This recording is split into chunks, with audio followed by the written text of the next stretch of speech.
All right, here we are, the Billy Goat version 2 60 volt. I've had this bike for maybe 6 weeks now. Got 140 plus miles total. Super fun. Good amount of torque. Top speed is exactly as advertised, at least for my weight. Like I said earlier in my other video, 155 pounds. Can get up to 45.3 miles per hour, and that's my max so far. Granted, on your max speed, you have to have basically no winds, definitely flat level ground. And when you're running that fast, your battery's going to sag after, a good amount of time, say after a mile or so. So you'll sustain 44, peak 45, and might sag down after a couple miles and then go down to like 43, 42 average. Still pretty good. So let me power this on, turn the key, power button, hold it down 3-4 seconds, boots up the display. I did charge this overnight. It actually only needed maybe 3 to 4 hours. I had it down to 60+%. And I'm at 100 now and 142 miles total. Another indicator you can see here is on this battery. It's super heavy. I would say 20 pounds. Hold down that button. You got 4 bars. It's full bars. Here's your flat for the power plug. I think it's a 1.5 millimeter female plug. And it looks like they also give you a USB for charging externally.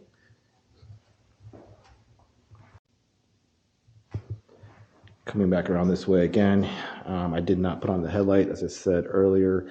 It just looks too much like a real motorcycle. I want to keep this mountain bike feel. The blinkers are cool though, because that's super useful. You can use it as a flasher, this top button here, just like a motorcycle. Got your hazard flashers, right side and left side. Only thing is, see the left side's flashing, the rear does not flash, it doesn't blink. It's the only thing that's one of the bad, I'd say. So to trick it out, you can just kind of click it a few times before you actually turn, and it looks like you're flashing right or left. But that's it. Brake light. I also found out there is a photoelectric sensor right here underneath the display. So what happens is, depending on your sensitivity setting on the display, you cover that and it turns on. You have your headlight, the headlight, and it turns on your tail light. So like running lights. You can set that up in the settings. All right, so I think the biggest negative on this bike, but it's not affecting speed, not affecting performance, is the front tire. So these are 4.5-inch wide tires. It does, as I stated in my other videos, rub the forks. So the tire itself isn't perfect. You'll see it wobble just a little bit, a couple millimeters. So it will just slightly rub the fork right here. It kind of bulges out on both sides. You don't really see too much markings on the sidewall, but I believe at high rate speed, it'll warp out and doesn't touch, because I don't hear anything and I'm still getting 40 plus, 42, 43 miles per hour. Did say on my last video, the suspension in the rear is pretty stiff. It's most likely from the spring. It's super thick, but for my weight at 155, if you really bounce on it, it will absorb. The front suspension is spot on, good travel. You can see where the dirt has marked right there, about 3 inches travel. This is your dial to either make it stiffer or looser.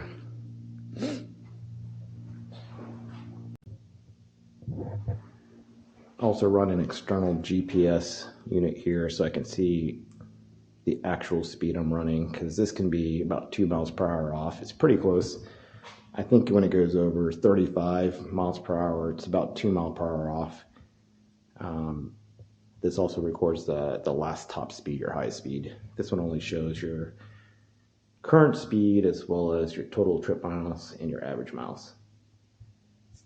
This right here is your speed mode, pedal assist mode.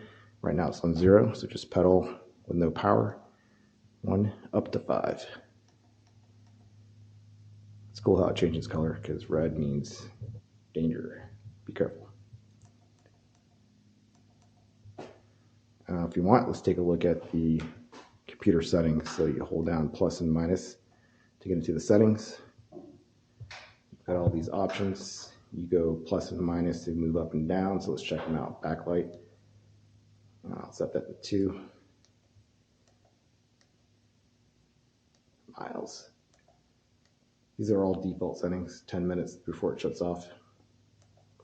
Wheel size, don't mess with this. It's at 24. Steel number, I believe that's within the motor. Default 46. Speed limit, make sure that's at 100. 0 start, up to you. It's default to on, so you can either twist the throttle or start pedaling. Boost drive, this is huge. You want to make sure that's at the max. Hit this power button to get into the setting itself. And actually this one is for, what do you want to use boost drive for? For pedal assist or shifting, it's on both. Anti-lock brakes, electronic anti-lock brakes. There's a setting here, but I don't think it works. I did try weak.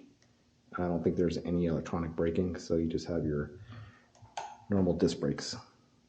Start strength, that's what I'm thinking of. Start strength is 5. Make sure it's at 5. It's maximum torque. Boost magnetic type, default 12. Don't mess with that. Odometer reset, won't mess with. Error codes, it just shows you what they are. If you have any. Light sensitivity, this is a huge deal here. So after about 2 weeks of having the bike, I would power it on and immediately get an error code 30. Contacted the seller, and they mentioned that the error code 30 may be due to a pedal assist sensor, which is down here on the right side of the crank. I believe the actual error was due to this photosensitivity sensor in the back. So when I sent that to low, when it was set to low, it no longer threw an error code 30. So make sure you check that out. Let's go back there. Light sensitivity, set that to low. Default, I believe, is high. Set that to low. That's Bluetooth. It looks like the signal level. Default is 5. Voltage of your scooter, 60 volts. Don't mess with that. Cruise control, I believe I have that off. That's default. Language, of course, whatever language you want. Password, skip all that. Display info. That's it. You can reset the settings to factory and exit.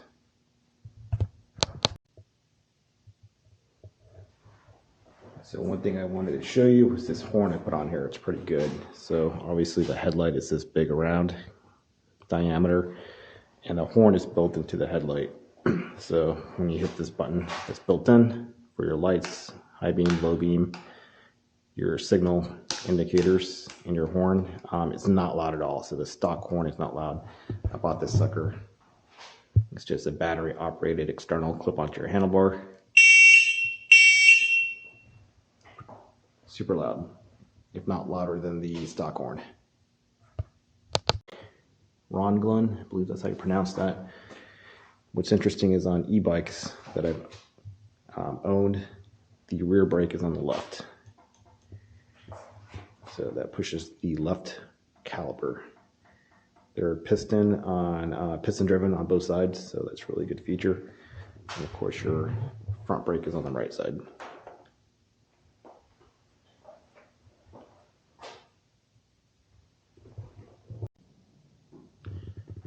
For tire pressure, I did settle for 29 psi in the rear. That's just for optimal street riding, for less resistance.